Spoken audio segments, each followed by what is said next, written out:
¿Alguna vez has sentido que algo extraño invade tu hogar sin razón aparente? La Biblia nos advierte: no deis lugar al diablo. Efesios 4:27. Esta instrucción no es simbólica, es literal. El enemigo no siempre entra por la puerta grande, muchas veces lo hace a través de objetos aparentemente inofensivos colocados por personas con intenciones ocultas. Las Escrituras nos muestran que tanto en el Antiguo como en el Nuevo Testamento, los objetos consagrados al mal fueron usados para traer destrucción, confusión y enfermedad sobre los hogares. Hoy profundizaremos en una verdad inquietante. Existen elementos que las brujas y agentes del enemigo colocan intencionalmente en tu casa para afectarte espiritualmente. Te mostraremos cómo identificarlos y eliminarlos con autoridad espiritual. Revelaremos los pasos para proteger tu hogar según la palabra de Dios. ¿Estás listo para entender lo que Dios tiene reservado para ti cuando limpias tu entorno de toda obra del maligno? Hay casas en las que todo parece ir bien, hasta que de repente la armonía se rompe. Discusiones sin motivo, enfermedades que no cesan, insomnio inexplicable, una presencia pesada que se siente aunque nadie más esté ahí. Y entonces uno se pregunta: ¿qué cambió? ¿Qué se rompió en el ambiente espiritual? La respuesta muchas veces no está en lo visible, sino en lo espiritual, y más específicamente en lo que sin saberlo hemos dejado entrar. La Biblia lo advierte de forma contundente: no deis lugar al diablo. Efesios 4:27. Este no es un simple consejo, es una advertencia urgente para proteger nuestras vidas, nuestras familias y nuestras casas de cualquier acceso que el enemigo pueda aprovechar. Porque lo cierto es que no todo lo que se introduce en un hogar llega solo con intenciones humanas. Hay objetos que portan cargas, pactos y maldiciones. Objetos aparentemente inofensivos que han sido utilizados por brujas y agentes del mal para abrir puertas en el mundo espiritual. Desde los tiempos más antiguos, los objetos han sido utilizados como instrumentos de conexión espiritual. Dios mismo instruyó a Moisés sobre la construcción del tabernáculo con elementos específicos que reflejaban santidad, pureza y comunión. El arca del pacto, por ejemplo, no era solo una caja, era el lugar donde la presencia de Dios habitaba entre su pueblo. Pero así como hay objetos sagrados que traen bendición, también existen objetos profanos que cargan maldición. En el libro de Josué encontramos una historia que ilustra este principio de manera estremecedora. Acán, miembro del pueblo de Israel, desobedeció las instrucciones de Dios tras la conquista de Jericó. Tomó para sí un manto babilónico, plata y oro, objetos malditos que debían ser destruidos. A simple vista era solo un botín de guerra, pero espiritualmente lo que Acán había llevado al campamento era condenación. Y las consecuencias no se hicieron esperar. Israel, que venía de victoria en victoria, fue derrotado en la batalla siguiente. El pueblo entero sufrió y Dios no volvió a estar con ellos hasta que el objeto maldito fue expuesto y eliminado. Israel ha pecado, han tomado del anatema, por eso no podrán hacer frente a sus enemigos. Josué 7, 11, 12. Este principio espiritual sigue vigente hoy. El enemigo conoce la autoridad del creyente. Sabe que un hijo de Dios cubierto por la sangre de Cristo es intocable, a menos que haya una puerta abierta. Y una de las formas más comunes y sutiles de abrir esas puertas es a través de objetos que entran en la casa sin ser discernidos. No se trata de superstición ni de paranoia. Se trata de realidades espirituales que muchos ignoran, pero que tienen efectos devastadores. Cuadros, estatuas, libros, joyería, muñecos, figuras decorativas. La lista puede ser larga, no por su forma externa, sino por su origen espiritual. Muchos de estos objetos han sido dedicados en rituales, han sido parte de ceremonias oscuras o han sido preparados intencionalmente para llevar ataduras a donde sean colocados. La intención del brujo no es estética. Su intención es clara: entrar sin ser visto, contaminar sin ser detectado, oprimir sin ser culpado. Hay hogares donde la presencia de Dios ha sido desplazada poco a poco, no por pecado deliberado, sino por ignorancia. La Biblia dice en Oseas 4:6, mi pueblo perece por falta de conocimiento. Y en este tema, la falta de conocimiento cuesta caro, porque mientras tú decoras tu sala con una figura que crees artística, el enemigo la usa como punto de contacto. Mientras colocas en tu habitación una joya heredada que no conoces, una maldición ancestral puede estar activándose. Mientras aceptas un objeto de segunda mano, sin discernimiento ni oración, puedes estar firmando la entrada legal del enemigo a tu espacio. El mundo espiritual es legalista. El diablo no puede entrar donde Dios reina, a menos que encuentre legalidad. Y esa legalidad se abre cuando el creyente permite en su entorno objetos que han sido utilizados para pactos, invocaciones o rituales contrarios a la voluntad de Dios. Tal como en el caso de Acán, no es el tamaño del objeto lo que importa, sino el tipo de carga espiritual que lleva. Algunos preguntan, ¿pero cómo saber si algo es maldito? La respuesta es, por sus frutos. Desde que ese objeto llegó hay opresión, enfermedades sin diagnóstico, ruidos extraños, ambientes pesados, discusión constante. Jesús enseñó que por los frutos conoceríamos las cosas. Y aunque no todo tiene raíz espiritual, muchas veces los síntomas invisibles revelan un origen más profundo de lo que parece. He conocido historias de familias que comenzaron a experimentar sombras por las noches después de haber aceptado como regalo un adorno traído de tierras donde se practica la santería. Personas que veían su economía quebrarse sin explicación desde que colocaron un cuadro místico en la oficina. Mujeres que sufrían constantes ataques espirituales en su habitación sin saber que debajo del colchón había una bolsita escondida colocada por alguien con intenciones oscuras. Nada es casualidad en el mundo espiritual. Y cuando algo no cuadra en lo físico, es necesario revisar lo espiritual.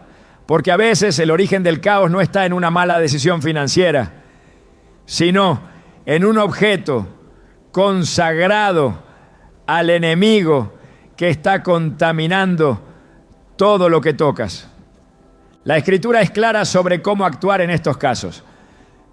En Hechos 19:19, muchos de los que habían practicado artes mágicas se convirtieron al Evangelio. Y lo primero que hicieron fue traer sus libros de hechicería y quemarlos públicamente. No los vendieron, no los regalaron, no los guardaron por si acaso, los destruyeron, porque entendieron que el poder de esos objetos no era simbólico, era real. Y la única forma de cortar con la opresión que traían era eliminarlos completamente. Este principio aplica hoy. No basta con guardar lo que es impuro, no basta con no usarlo más. Hay que romper el vínculo, destruir el punto de contacto, cancelar la legalidad. Muchos creyentes están orando por libertad mientras duermen al lado de cadenas espirituales. Están pidiendo restauración mientras conservan reliquias de prácticas paganas. Claman por sanidad mientras en la estantería tienen elementos que fueron parte de rituales satánicos, aunque lo ignoren. Y aquí es donde la ignorancia se vuelve arma del enemigo. Por eso es urgente despertar, abrir los ojos, examinar el hogar con la guía del Espíritu Santo y actuar con determinación. El enemigo odia los hogares cristianos. Su deseo es dividir, destruir y contaminar. Jesús lo dijo en Juan 10:10. El ladrón no viene sino para hurtar, matar y destruir. Pero Jesús vino para que tengamos vida, y vida en abundancia. Esta abundancia también incluye la paz en el hogar, la armonía familiar, el descanso en el alma, la claridad espiritual. Y nada de eso será posible si dejamos que el enemigo tenga un altar en medio de nuestra sala. Porque eso es lo que hacen estos objetos. Establecen pequeños altares al enemigo, aunque no los veamos con los ojos naturales. Y mientras estén allí, será difícil mantener una atmósfera limpia y un entorno espiritualmente sano. Hay una razón por la que Dios fue tan enfático con el pueblo de Israel en cuanto a no traer al campamento nada que hubiera sido ofrecido a otros dioses. Él sabía que esos objetos llevaban consigo no solo formas, sino presencias.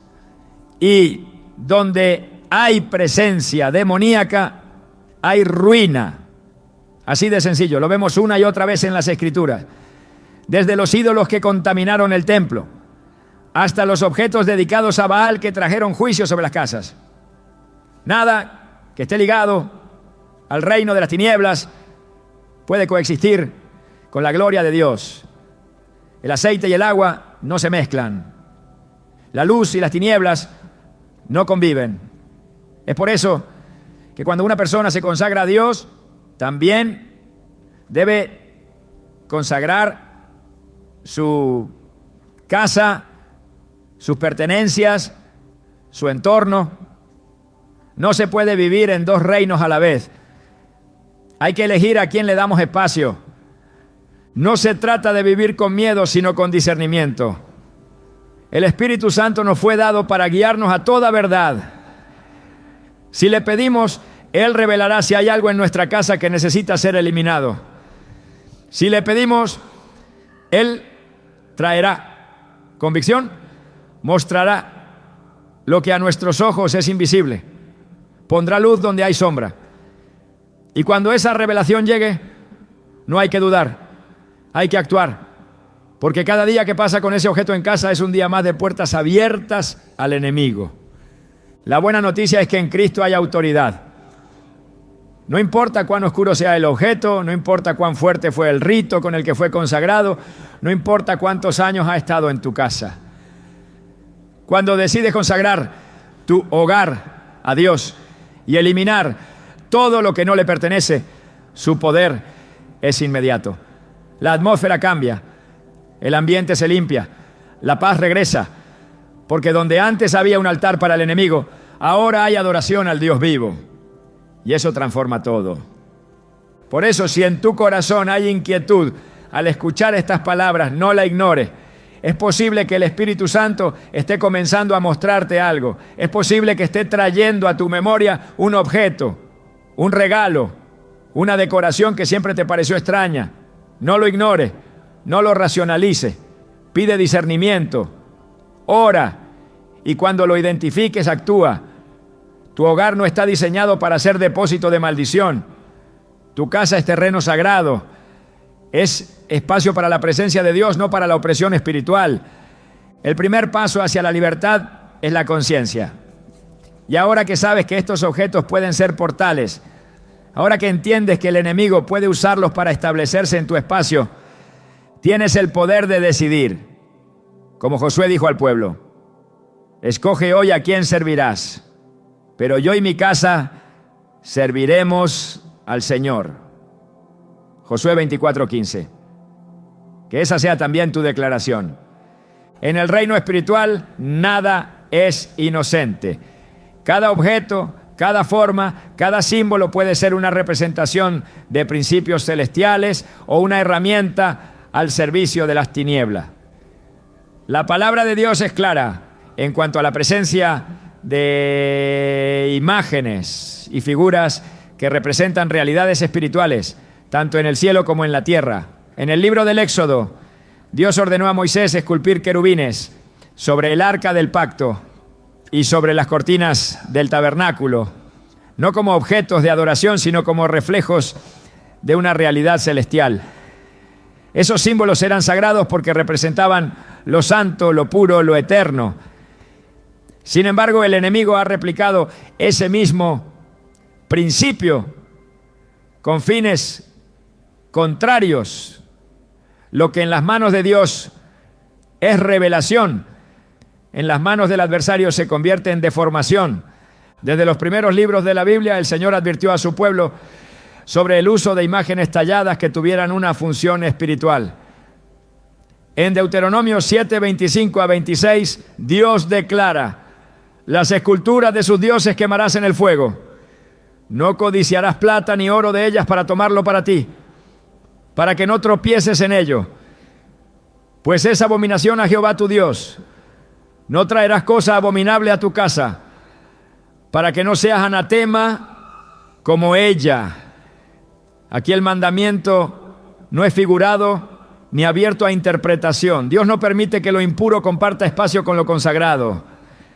La imagen tallada, si ha sido dedicada a dioses falsos o cargada espiritualmente, es una abominación, y llevarla al hogar es traer maldición. Hay símbolos y figuras que son diseñados específicamente para atraer, contener o canalizar energía espiritual contraria a Dios. El enemigo, siendo imitador de lo sagrado, ha desarrollado un lenguaje visual a través del cual opera en los hogares. Cada trazo, cada diseño, cada representación cargada de intención espiritual puede abrir puertas, incluso sin conocimiento del que lo posee. Esto es posible porque el mundo espiritual no responde únicamente a la intención del hombre, sino al origen del objeto y a los pactos que lo rodean. Una figura puede parecer decorativa, incluso bella, pero si ha sido concebida en un contexto ocultista, es capaz de establecer un vínculo real con fuerzas de oscuridad. La ignorancia no anula la legalidad espiritual. Por eso, lo que para el ojo natural puede parecer arte, para el mundo invisible puede ser un altar activo. La Biblia condena la idolatría en todas sus formas, no solo como la adoración consciente de una figura, sino también como la presencia tolerada de representaciones que evocan divinidades ajenas al Dios de Israel. El segundo mandamiento, registrado en Éxodo 20, 4 a 5, es categórico. No te harás imagen ni ninguna semejanza de lo que esté arriba en el cielo, ni abajo en la tierra. No te inclinarás a ellas, ni las honrarás. Este mandato no solo se refiere al acto de postrarse, sino también al hecho de permitir que esos objetos compartan espacio con la presencia del Dios vivo. Cuando en el corazón del hogar hay símbolos de culturas paganas, imágenes cargadas de misticismo o figuras asociadas a dioses extranjeros, se interrumpe la atmósfera espiritual que Dios desea establecer. El enemigo ha popularizado formas, íconos y símbolos que están presentes en millones de hogares sin levantar sospecha. Estas representaciones no fueron diseñadas al azar, han sido creadas a lo largo de siglos para ser portadoras de intenciones ocultas. Muchas de ellas derivan de religiones paganas, prácticas esotéricas o escuelas de pensamiento gnóstico que niegan la supremacía de Jesucristo. Su presencia en un entorno cristiano no es inofensiva, es una contradicción espiritual que afecta el fluir de la oración, contamina el ambiente y da acceso legal al adversario. La idolatría no necesita veneración para ser efectiva, basta con la presencia tolerada. En el libro de 2 Reyes 23, el rey Josías llevó a cabo una reforma profunda en Israel, destruyendo ídolos, derribando altares y eliminando todo objeto que pudiera usarse como instrumento de culto falso. Él no permitió que quedaran vestigios de aquello que ofendía a Dios. Esta actitud no fue extremista, fue obediente. La presencia de símbolos profanos en Jerusalén no solo era una afrenta a Dios, era la causa de la decadencia espiritual del pueblo. Josías entendió que no se puede esperar bendición mientras se tolera lo maldito. Esta misma verdad aplica a la del creyente. No se puede edificar un altar de oración mientras en el mismo espacio se encuentran representaciones de entidades contrarias al reino. Las figuras asociadas con animales míticos, criaturas con múltiples ojos, formas geométricas específicas o deidades antiguas no son meramente ilustraciones artísticas, son puertas abiertas. Algunas han sido utilizadas durante siglos en prácticas de invocación, en rituales de iniciación o en ceremonias dedicadas al ocultismo. La forma puede cambiar, el nombre puede variar, pero la raíz espiritual permanece. Traer una figura como esa al hogar, aunque sea por curiosidad o por aprecio estético, es introducir un agente de contaminación espiritual. Y esa contaminación no permanece pasiva. Afecta la atmósfera, genera resistencia a la oración, interfiere con la adoración, alimenta pensamientos oscuros y en muchos casos establece ciclos de confusión, opresión o estancamiento. El pueblo de Dios está llamado a ser santo, apartado, radicalmente diferente en su manera de vivir, de hablar, de vestir y también de decorar. No se trata de vivir con temor, sino con discernimiento. El creyente no puede permitir que figuras cuya fuente espiritual proviene de la oscuridad tengan un lugar en su mesa, en su repisa o en su dormitorio. Lo que entra en el hogar afecta el ambiente del alma. Lo que decora las paredes moldea lo que habita el espíritu. Por eso Pablo instruyó a los corintios diciendo: ¿y qué acuerdo hay entre el templo de Dios y los ídolos? Porque vosotros sois templo del Dios viviente. 2 Corintios 6:16. Si el cuerpo es templo, cuanto más lo es el hogar que el creyente consagra al Señor. La influencia espiritual de las figuras va más allá de lo visible. Algunas son portadoras de maldiciones generacionales.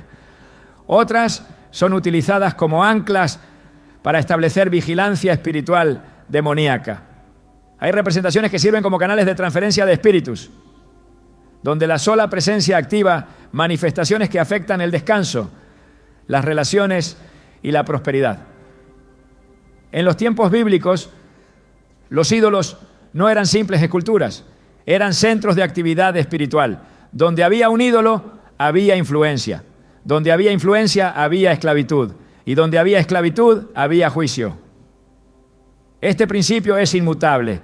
Si hay símbolos que glorifican la rebelión, el esoterismo, el relativismo espiritual o la adoración de dioses falsos, no puede haber comunión con el Espíritu Santo en ese lugar.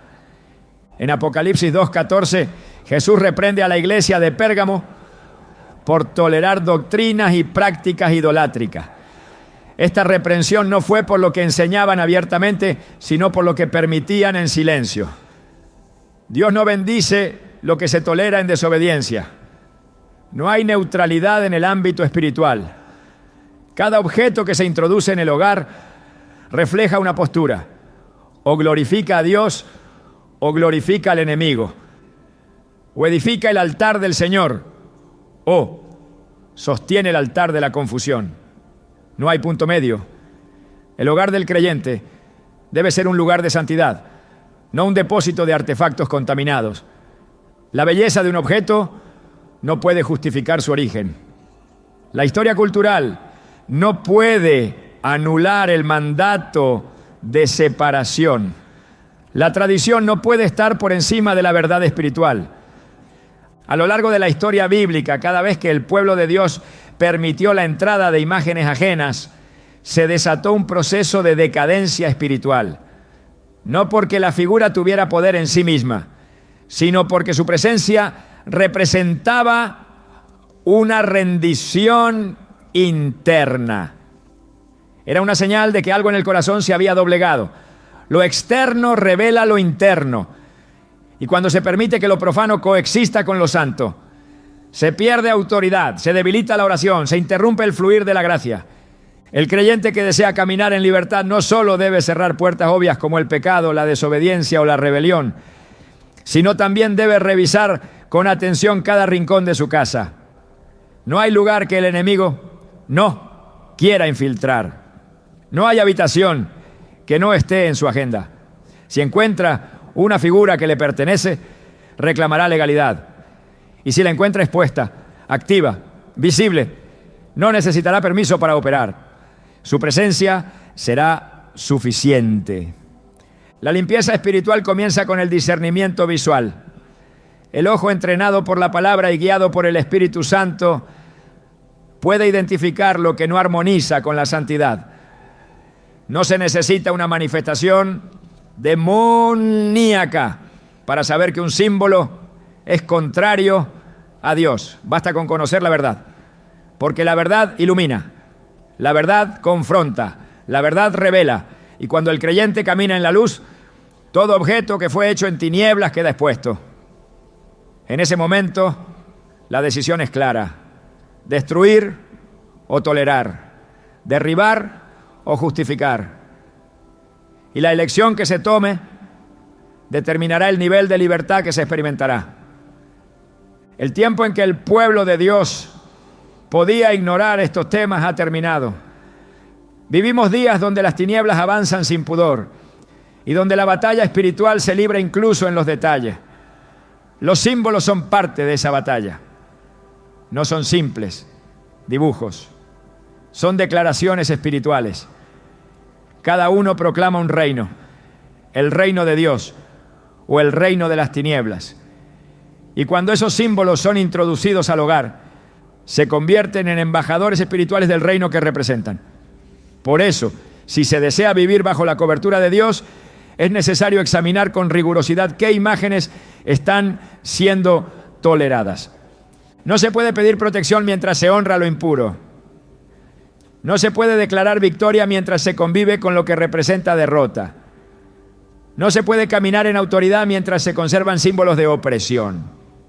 La santidad no es una opción, es una condición para la presencia.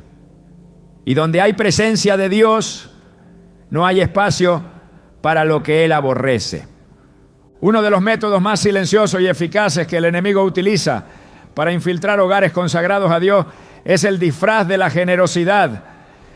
El regalo, en apariencia inofensivo, ha sido empleado desde tiempos antiguos como medio de transferencia espiritual. El enemigo conoce la naturaleza emocional del ser humano, su inclinación a confiar en aquello que viene envuelto en amabilidad o afecto, y lo usa para traspasar fronteras que de otra forma le estarían prohibidas.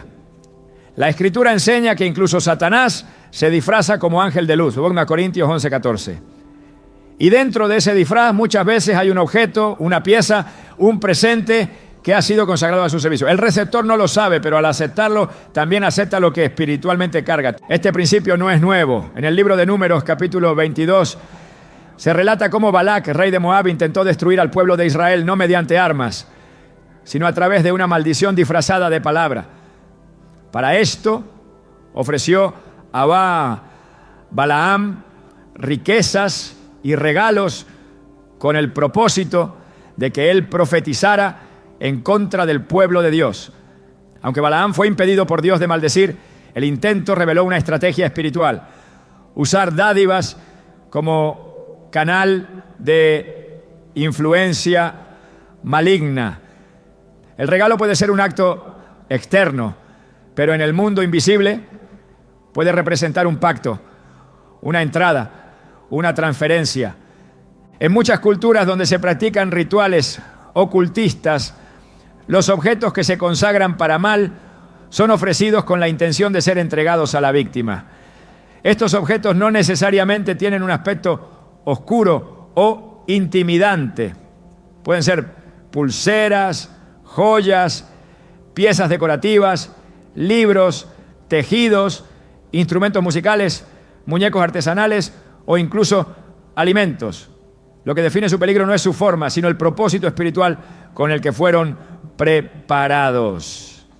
La brujería opera mediante la transferencia. Un objeto tocado, ungido o ritualizado puede portar una carga espiritual que, al entrar a la casa del creyente, comienza a establecer opresión, enfermedad, confusión o conflicto.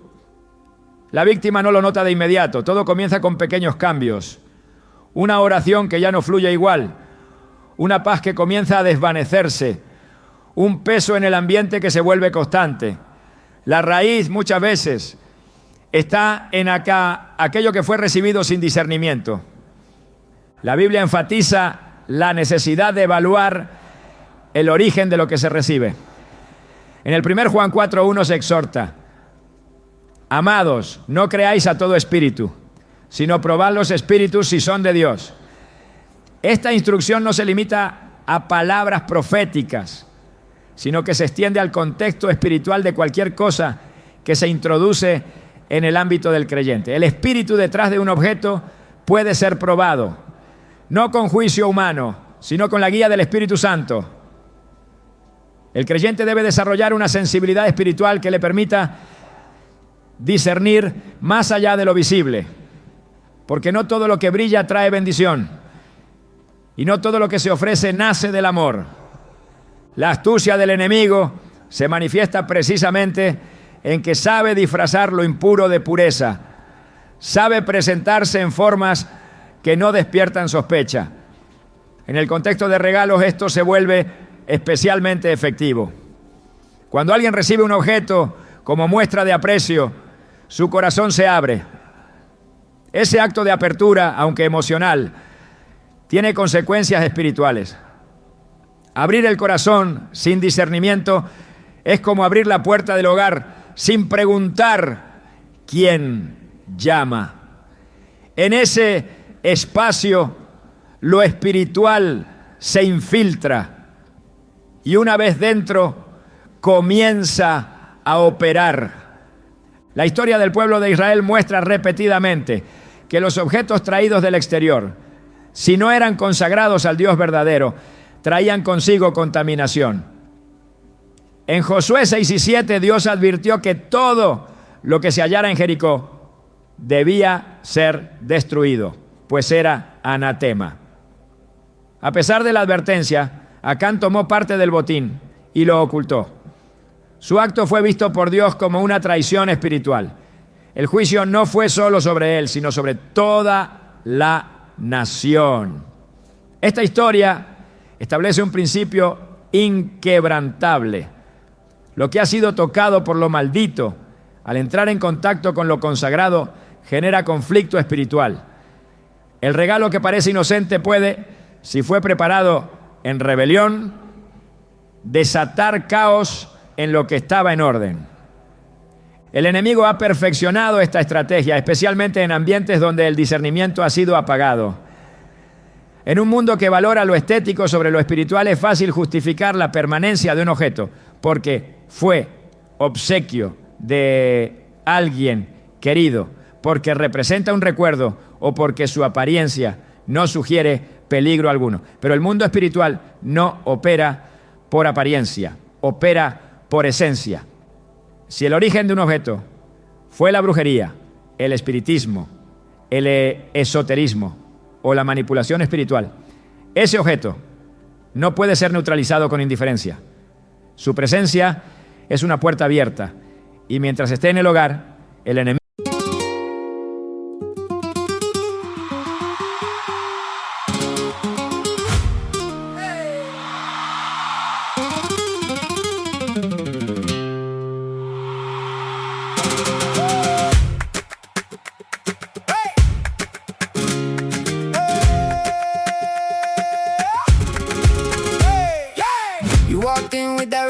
On floorboards talk when you move that way. I had my pride, but it got gone one look and you pulled it away. You laugh it hard like a drum on glass. My name on your tongue felt like a dare. I said I'm cool, but I know I'm not with your fire in the air. Don't look at me like that. You know I fall back. One step in and I'm right where you stand, caught in your hand. We were in love.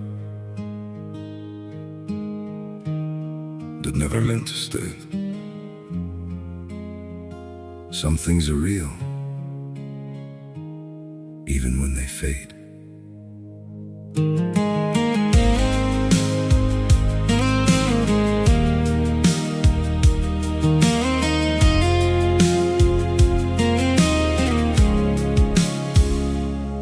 I used to think if we kept holding on, we could bend the truth somehow. But love can't fight what's pulling us apart, and it's breaking us down now.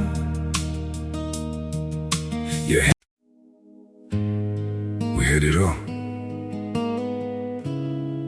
or at least it felt that way. Now it's just silence, where your voice used to stay.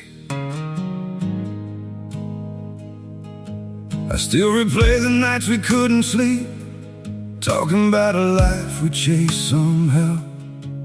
We were building dreams on fragile ground, didn't see them breaking down till now. Your shadow lingers in the air I breathe, like a song that never found its end. We kept saying we would never change, now we don't even pretend. Goodbye, my everything, my only. They say letting go makes you lighter. So why does my chest feel heavier every time I try to forget you? I packed away the pictures on the shelf, but somehow you're still everywhere. In every quiet moment I can't escape, you're the echo hanging in the air. I told myself this was the right thing, that love shouldn't feel this hard. But walking away from what we built feels like tearing out apart. We say goodbye just to let go.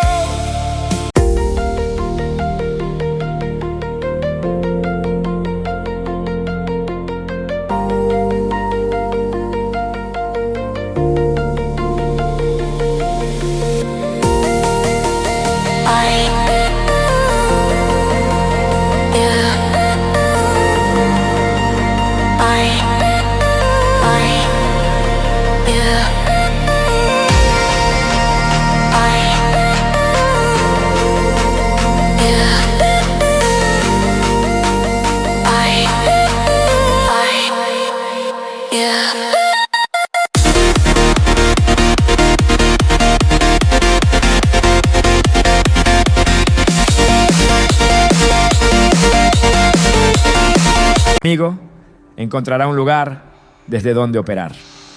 El principio de santificación implica separación. Cuando algo ha sido apartado para Dios, no puede compartir espacio con lo que fue apartado para el mal.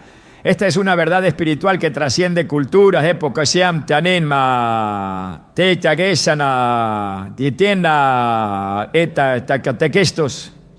casa del creyente es un santuario, es un lugar que debe reflejar la presencia de Dios. Permitir que objetos ritualizados o espiritualmente contaminados entren, aunque sea a través de un regalo, es romper el cerco espiritual. No por ignorancia, sino por falta de vigilancia. Por eso Jesús enseñó en Mateo 24, 43. Si el padre de familia supiera a qué hora habría de venir el ladrón, velaría y no dejaría minar su casa. Esta vigilancia debe ser constante. Y en la era de la mezcla, de la globalización espiritual, de los adornos sin origen claro, la vigilancia debe ser aún más aguda. Aceptar un regalo cargado espiritualmente puede equivaler, en términos bíblicos, a hacer alianza con lo oculto. No siempre de manera consciente, pero sí efectiva. En el Antiguo Testamento, cuando el pueblo de Dios recibía bienes de naciones paganas, sin consagrarlos al Señor, esos bienes terminaban por contaminar el campamento. El oro, la plata, las vestiduras, incluso los utensilios, si habían sido usados en contextos idolátricos, debían ser purificados o destruidos. No había espacio para el sentimentalismo. La limpieza espiritual era prioritaria, porque la santidad era una condición para la presencia de Dios. El creyente no está llamado a juzgar a quien entrega el regalo, sino a evaluar el contenido espiritual de lo que se recibe. No todo regalo es una bendición. Algunos, aunque ofrecidos con sonrisas, son portadores de maldición. Y el hecho de que provengan de personas cercanas no exime su influencia. El enemigo no siempre usa extraños. A menudo opera a través de los vínculos más próximos, sabiendo que ahí se encuentra menor resistencia. Pero donde hay discernimiento, hay defensa. Y donde hay obediencia, hay victoria. Cada objeto que entra en el hogar debe ser sometido a la luz de la palabra y a la guía del Espíritu. No por legalismo, sino por protección. La atmósfera espiritual del hogar no debe ser alterada por lo que otros consideran inofensivo. Porque lo que se recibe sin filtro puede volverse un canal de opresión.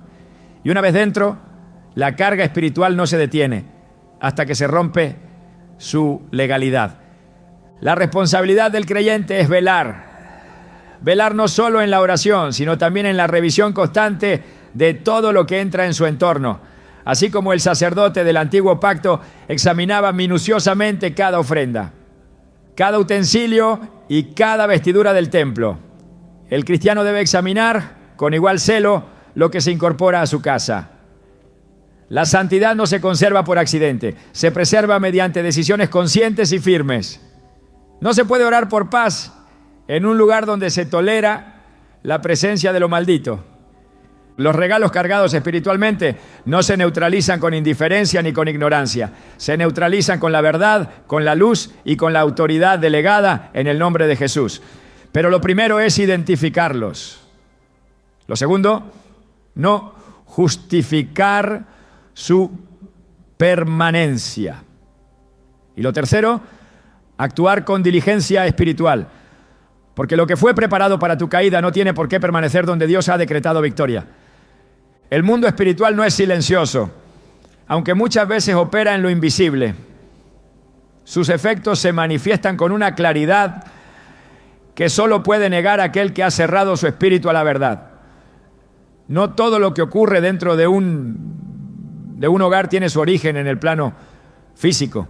Las tensiones, los sueños perturbadores, las sensaciones de peso inexplicable, las discusiones que estallan sin causa aparente, los pensamientos oscuros que aparecen en medio de la noche, las enfermedades que resisten tratamiento, todo eso puede ser señal de algo más profundo.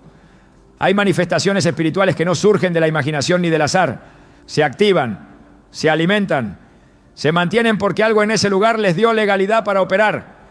Y cuando eso sucede no basta con ignorarlo, tampoco basta con racionalizarlo, es necesario discernirlo. La Escritura no oculta esta realidad. Desde el Génesis hasta el Apocalipsis, Dios muestra cómo lo espiritual interfiere directamente en lo natural. El ambiente de un lugar puede cambiar cuando lo santo entra, pero también cuando lo profano se instala. Así como la presencia de Dios llenaba el tabernáculo con gloria, así también la presencia de lo impuro puede llenar un espacio con opresión. No se trata de simbolismo, es manifestación real. Lo que está consagrado al mal no permanece inerte, opera. Y su presencia altera el ambiente, moldea actitudes, distorsiona pensamientos, desgasta relaciones. Cuando un objeto consagrado a fuerzas contrarias a Dios es introducido en un hogar, lo primero que comienza a cambiar es la atmósfera. Hay una pérdida paulatina de paz. Las oraciones se sienten estancadas. La lectura de la palabra se vuelve difícil. El descanso se interrumpe. El ánimo decae. Nada externo parece justificar lo que ocurre, pero internamente algo se ha desplazado. Lo que antes fluía en el espíritu, ahora encuentra resistencia. No porque Dios haya cambiado, sino porque el lugar ha sido invadido. Las tinieblas no necesitan gritar para ser efectivas. Su estrategia preferida es instalarse en silencio, volverse parte del paisaje, operar sin ser detectadas. Y si el creyente no vigila, si no examina, si no confronta, esa presencia se afianza. En 1 Samuel 16:14 se relata que el espíritu de Jehová se apartó de Saúl y un espíritu malo comenzó a atormentarlo. Este pasaje revela un principio espiritual poderoso. Cuando lo divino se retira, lo contrario entra. No puede haber vacío. No existe tal cosa como un ambiente espiritualmente neutro. O está lleno del Espíritu Santo o está siendo ocupado por otra influencia. Y lo que determina qué espíritu opera en un lugar no es la apariencia externa del hogar, sino su contenido espiritual. ¿Qué se tolera? ¿Qué se permite? ¿Qué objetos están presentes? ¿Qué puertas están abiertas? La Biblia también habla de la importancia del ambiente espiritual de los lugares. En el caso del profeta Eliseo, se construyó una habitación específica para que él pudiera descansar y orar con libertad. Esa habitación fue bendecida porque el ambiente era consagrado, preparado, limpio. En contraste, en Marcos 5, cuando Jesús entra en la región de Gadara, lo primero que encuentra es un hombre poseído que habitaba entre sepulcros. El territorio estaba espiritualmente cargado. No era casualidad. Los demonios habían tomado espacio y su presencia no solo afectaba al hombre, sino también a la atmósfera del lugar, tanto que los habitantes temían, evitaban, se alejaban. Lo espiritual no se ve, pero se siente. Y cuando la atmósfera está contaminada, la evidencia no se manifiesta solo en el cuerpo, sino en la mente, en el ánimo, en las emociones, en los vínculos. Un hogar que ha sido invadido por objetos malditos no siempre mostrará una manifestación dramática. El enemigo sabe cuándo debe esconderse. Su propósito es permanecer el mayor tiempo posible sin ser desalojado. Por eso se manifiesta con síntomas que se atribuyen fácilmente al estrés, a las emociones, a las circunstancias.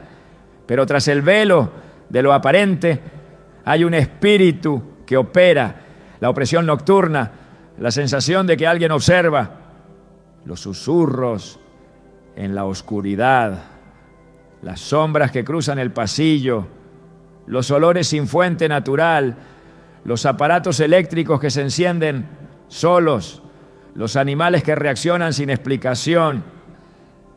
Todo eso puede ser señal de que algo no fue bienvenido, pero entró. Y si entró, es porque encontró una puerta. No se trata de superstición, se trata de principios espirituales. En Hechos 19, 11 a 12, Dios hacía milagros extraordinarios por medio de Pablo.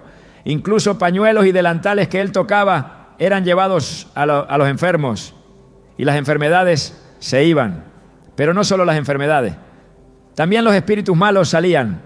Si un objeto puede ser cargado de unción, también puede ser cargado de maldad. Lo que ha sido consagrado a las tinieblas transporta consigo esa carga. Y una vez dentro del hogar se convierte en un centro de actividad. No siempre se necesita un ritual satánico para provocar esto. A veces basta con un símbolo, una figura, un amuleto. Si ha sido creado con un propósito contrario al reino, ya es suficiente. El enemigo sabe esconderse en lo cotidiano. Se disfraza en lo estético, en lo cultural, en lo simbólico. Pero su presencia no puede permanecer oculta por siempre. Lo espiritual termina manifestándose. Si hay confusión mental que se intensifica sin razón, si hay división entre los miembros del hogar sin causa clara, si hay una tristeza que se vuelve persistente, si los sueños son turbios o violentos, si los niños temen entrar a ciertas habitaciones, si la oración se convierte en lucha estéril, todo eso debe ser tomado en serio. No se trata de miedo, sino de alerta. La autoridad que tenemos en Cristo no funciona automáticamente. Se activa con obediencia, con limpieza, con discernimiento. En Efesios 6:12 Pablo enseña que nuestra lucha no es contra sangre y carne, sino contra principados, contra potestades, contra gobernadores de las tinieblas de este siglo, contra huestes espirituales de maldad. Esta lucha no siempre ocurre en el templo o en la calle. Muchas veces la batalla más intensa ocurre en casa. Y si el terreno está contaminado, el enemigo tendrá ventaja. La atmósfera de una casa consagrada es como un altar constante. El enemigo no puede resistir una atmósfera llena del Espíritu. Pero si encuentra una grieta, si haya un objeto que le pertenece, reclamará espacio.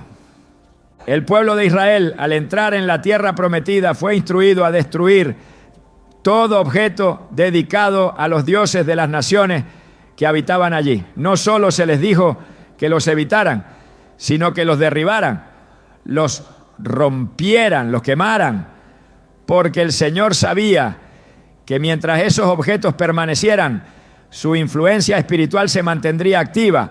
La idolatría no se disuelve con indiferencia, se destruye con acción. Y lo mismo ocurre hoy. No basta con aceptar que algo no agrada a Dios. Es necesario eliminarlo para que la atmósfera sea restaurada.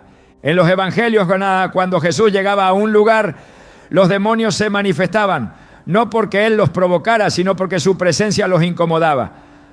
Donde hay luz verdadera, lo oculto sale a la superficie.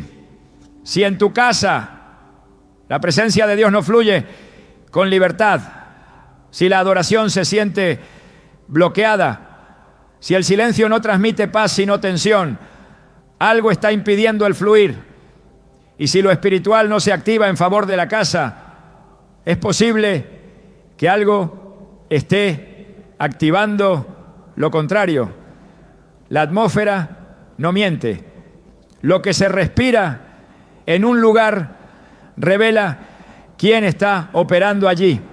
Hay hogares donde la enfermedad se ha convertido en rutina, donde los ciclos de pérdida se repiten una y otra vez, donde los matrimonios viven en constantes crisis, donde los hijos no pueden dormir tranquilos, donde el sustento económico parece desvanecerse sin razón.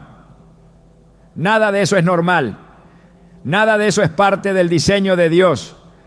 Todo lo que es constante, todo lo que resiste la oración, todo lo que se ha vuelto patrón debe ser investigado.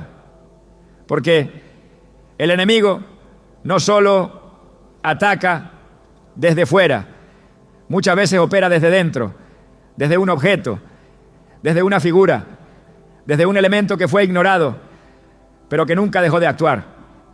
La oración tiene poder, pero ese poder se activa con obediencia. No se puede declarar victoria sobre una casa contaminada sin primero limpiar el terreno. La sangre de Cristo limpia, pero el corazón debe estar dispuesto a desalojar lo que se ha tolerado. La unción libera, pero necesita espacio. El Espíritu Santo no comparte habitación con ídolos, con símbolos del ocultismo, con objetos que fueron consagrados a deidades contrarias. Donde hay luz verdadera, lo demás debe salir. La manifestación espiritual no es una amenaza para el creyente obediente, es una señal de que el enemigo fue detectado. Y esa detección debe ser seguida por acción, no por temor, sino por convicción. El que limpia su casa verá la diferencia. El que consagra su espacio experimentará la libertad. La atmósfera del hogar debe reflejar la atmósfera del cielo. Paz, orden, presencia, dirección. Y si algo está interfiriendo con eso, no es de Dios. La casa del creyente no es solo refugio físico, es altar, es santuario, es lugar de adoración. No se puede permitir que lo profano contamine lo santo. Donde el Espíritu de Dios habita, hay libertad. Y esa libertad comienza cuando lo oculto es traído a la luz. No basta con orar, hay que revisar. No basta con pedir, hay que actuar. Y cuando la atmósfera sea restaurada, todo lo que estaba oprimido comenzará a fluir, porque Dios honra al que le honra. Y una casa limpia es una casa lista para ser habitada por su gloria. Cuando el enemigo ha logrado entrar a una casa a través de objetos contaminados, la única forma de restaurar la atmósfera espiritual es mediante una limpieza profunda. Una limpieza que no es física, sino espiritual, basada en principios establecidos por la palabra de Dios. Porque no basta con identificar el problema, es necesario remover la causa. Y no basta con removerla externamente, hay que romper toda legalidad interna.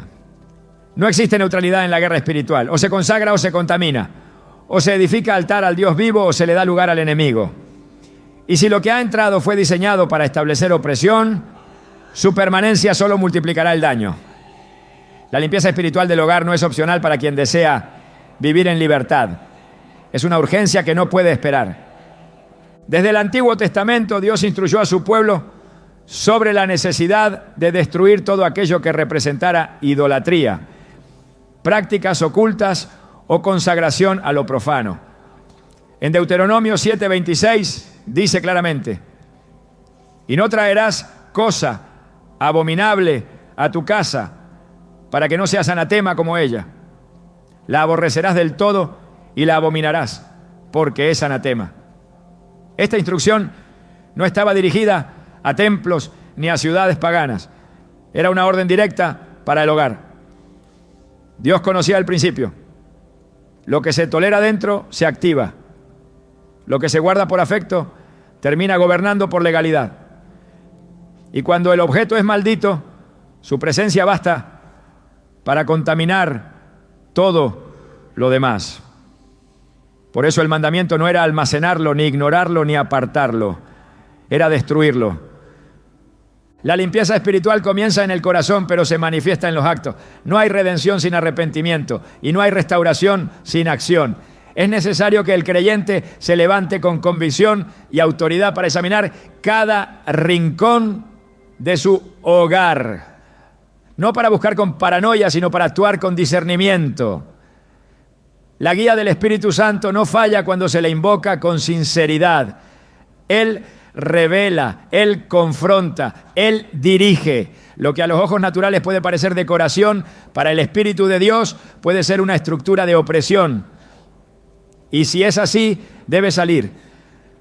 La autoridad de Cristo en el creyente se activa cuando hay obediencia. Y obedecer significa renunciar a todo lo que está en desacuerdo con el reino. En Hechos 19 se describe cómo aquellos que practicaban artes ocultas al recibir el mensaje del Evangelio no solo creyeron, sino que trajeron sus libros de magia y los quemaron públicamente. El detalle es importante. No los escondieron, no los regalaron, no los vendieron, los destruyeron, porque entendieron que la conexión espiritual con esos objetos no podía romperse con distancia, sino con eliminación. No se trata de un acto simbólico, se trata de un corte legal en el ámbito espiritual. Lo que fue creado para el mal no puede permanecer donde se invoca el nombre de Dios. Lo que fue dedicado a las tinieblas no puede coexistir con la luz.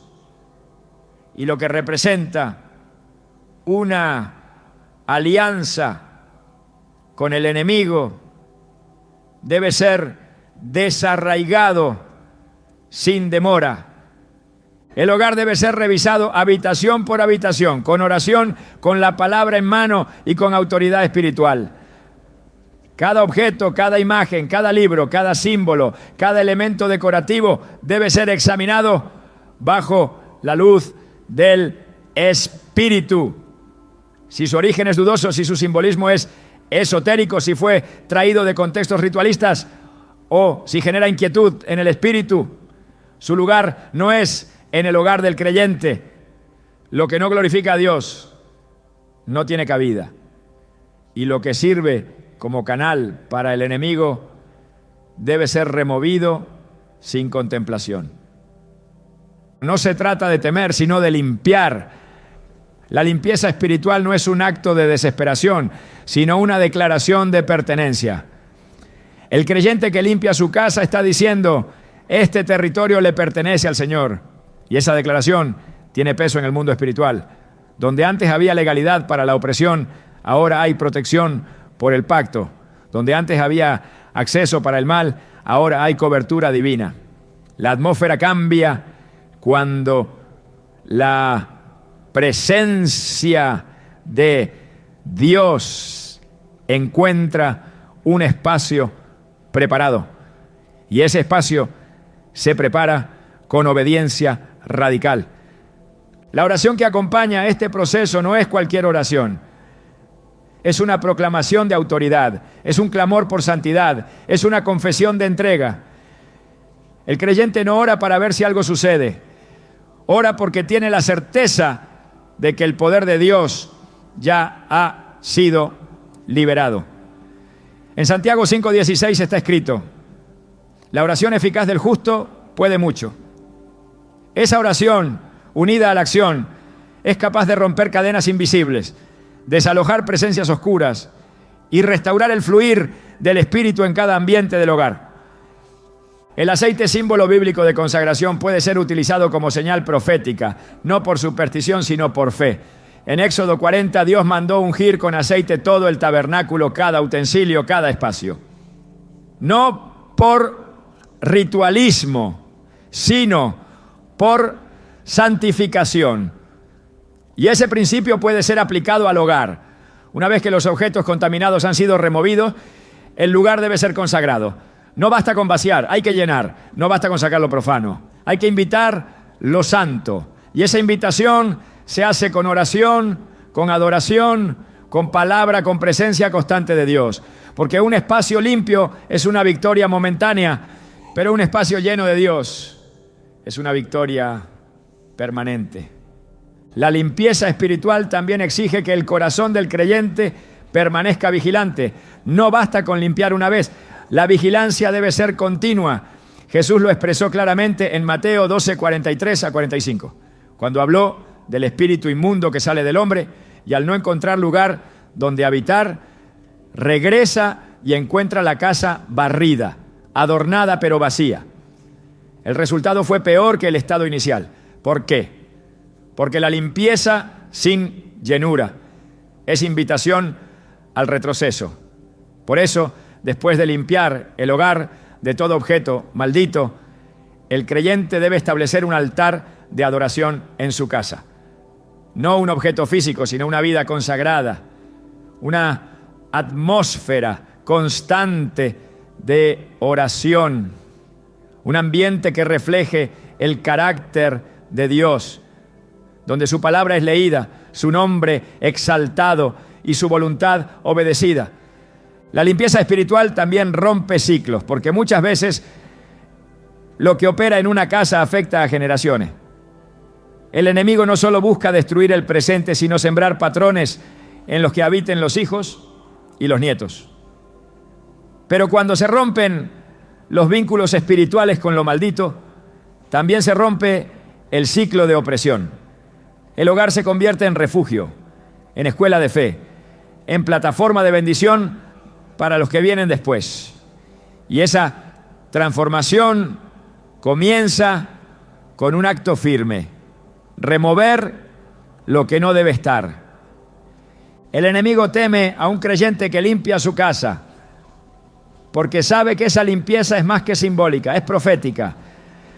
Es una señal de que la autoridad ha sido retomada, de que el terreno ya no está disponible, de que el altar ha sido restaurado, de que la gloria de Dios puede descender, y donde la gloria habita, el enemigo huye, porque no hay pacto demoníaco que resista la presencia del Altísimo. No hay objeto maldito que prevalezca ante el fuego de la santidad. Por eso la limpieza espiritual del hogar no es solo una práctica, es una declaración de guerra, es una manifestación de fe, es un acto de obediencia que abre las puertas a la restauración, a la paz, a la libertad verdadera. Lo que se limpia en lo físico repercute en lo espiritual. Lo que se desecha en obediencia provoca movimiento en los cielos. Y lo que se consagra con sinceridad establece un nuevo nivel de cobertura, de protección y de comunión con el Espíritu de Dios. El poder para cerrar toda puerta al enemigo no proviene del esfuerzo humano ni de una fórmula religiosa, sino de la autoridad que Dios ha delegado en aquellos que caminan bajo su pacto. Esa autoridad no es simbólica ni teórica, es real, operativa, activa en el ámbito espiritual. Jesús fue claro cuando declaró: he aquí, os doy autoridad de hollar serpientes y escorpiones, y sobre toda fuerza del enemigo, y nada os dañará. Lucas 10:19. No habló de una posibilidad futura, sino de una autoridad presente. Y esa autoridad no está sujeta a emociones, sino al entendimiento del lugar que el creyente ocupa en Cristo. Una vez que el hogar ha sido limpiado, que los objetos malditos han sido removidos y que la atmósfera ha sido restaurada, es necesario afirmar la posición espiritual desde la cual se gobierna. Porque todo lo que se cierra en la tierra será cerrado en el cielo. Pero cerrar espiritualmente no es repetir palabra, es ejecutar legalidad divina, es establecer límites invisibles que el enemigo no puede transgredir. Y esos límites se trazan con obediencia, con santidad, con comunión profunda con Dios. Donde hay sumisión a su voluntad, hay respaldo de su trono. La autoridad fluye desde esa alineación. En Efesios 2:6 se afirma que Dios nos resucitó juntamente con Cristo y nos hizo sentar en los lugares celestiales con Él. Esa posición espiritual implica gobierno, vigilancia, dominio. No se trata solo de resistir, sino de avanzar, de recuperar terreno, de decretar que toda obra del adversario queda anulada. El creyente no vive como esclavo de las circunstancias, sino como hijo del Rey. Y donde hay hijos, hay herencia. Donde hay herencia, hay poder. Y donde hay poder, hay libertad. Esa libertad no es tolerancia con las tinieblas, es confrontación directa. Es establecer que ninguna fuerza ajena al reino tiene derecho a operar dentro del territorio consagrado a Dios. La casa que ha sido santificada debe mantenerse bajo cobertura. La oración constante, la adoración sincera y la proclamación de la palabra son pilares que refuerzan la autoridad ya otorgada. Pero incluso más que eso, es la vida íntegra la que sostiene esa autoridad. No se puede ejercer dominio espiritual con puertas abiertas al pecado. Por eso, el que cierra al enemigo, también se cierra al mundo. El que levanta murallas, también levanta el altar. Y desde ese altar, todo lo que es contrario al Espíritu de Dios debe huir. El enemigo no resiste a una casa que se sostiene en la verdad. Una casa que ha sido limpiada, consagrada y gobernada por la palabra es territorio prohibido para toda influencia demoníaca. Y es allí, en esa atmósfera de pureza y autoridad, donde la presencia de Dios habita sin impedimento y con poder creciente. Una casa no es solo el lugar donde se habita, es el reflejo visible de una estructura invisible. Cada rincón habla, cada ambiente comunica, cada objeto tiene voz en el mundo espiritual. Cuando Dios bendice un hogar, no lo hace solo por sus paredes, sino por el altar que allí se levanta. El enemigo también lo sabe. Por eso su ataque no es solamente contra personas, sino contra espacios. Porque el espacio donde habitas puede convertirse en la plataforma de tu crecimiento espiritual o en el campo minado que retrasa tu llamado. No se trata solo de identificar lo que el enemigo coloca, sino de entender lo que Dios quiere establecer. La Escritura revela que donde Dios habita, el entorno se transforma. La casa de Obed-Edom fue bendecida por contener el arca del pacto. Pero lo que trajo bendición no fue la madera ni el oro del arca, sino la presencia. Y esa presencia solo descansa donde hay honra, donde hay santidad, donde hay orden espiritual. El enemigo lucha por ensuciar esos lugares porque sabe que si contamina el altar, interrumpe el fuego. Si logra apagar la adoración, debilita la visión. Si logra instalar una atmósfera adversa, bloquea el propósito. No es un ataque al azar, es una estrategia dirigida. Por eso, más allá de limpiar, de identificar o de cerrar puertas, hay un llamado superior: construir un hogar donde Dios se deleite. No solo un lugar sin maldición, sino un lugar lleno de gloria. Porque expulsar lo impuro es solo el principio. Lo más poderoso ocurre cuando el espacio se llena de la presencia del Altísimo, cuando las conversaciones reflejan fe, cuando los muros escuchan cánticos, no quejas, cuando la atmósfera provoca descanso en el alma y dirección en el espíritu. Ese es el diseño del cielo para la casa del creyente. En un mundo donde las tinieblas avanzan sin vergüenza, tener un hogar encendido por la luz de Dios es más que necesario, es urgente. La casa se convierte en el primer altar antes que el templo. Es donde se libra la primera batalla y donde también debe surgir la primera victoria. Lo que se permite dentro define lo que se proyecta fuera. Si el altar está vivo, la familia prospera. Si el altar está caído, el enemigo encuentra acceso. Hoy el llamado no es solo a eliminar lo que el enemigo trajo, es a establecer lo que Dios anhela. Que tu casa sea antorcha, no solo refugio. Que sea plataforma, no solo protección. Que sea trinchera, no solo descanso. Porque el hogar del justo no es un lugar pasivo. Es un territorio profético, diseñado para provocar el avance del reino.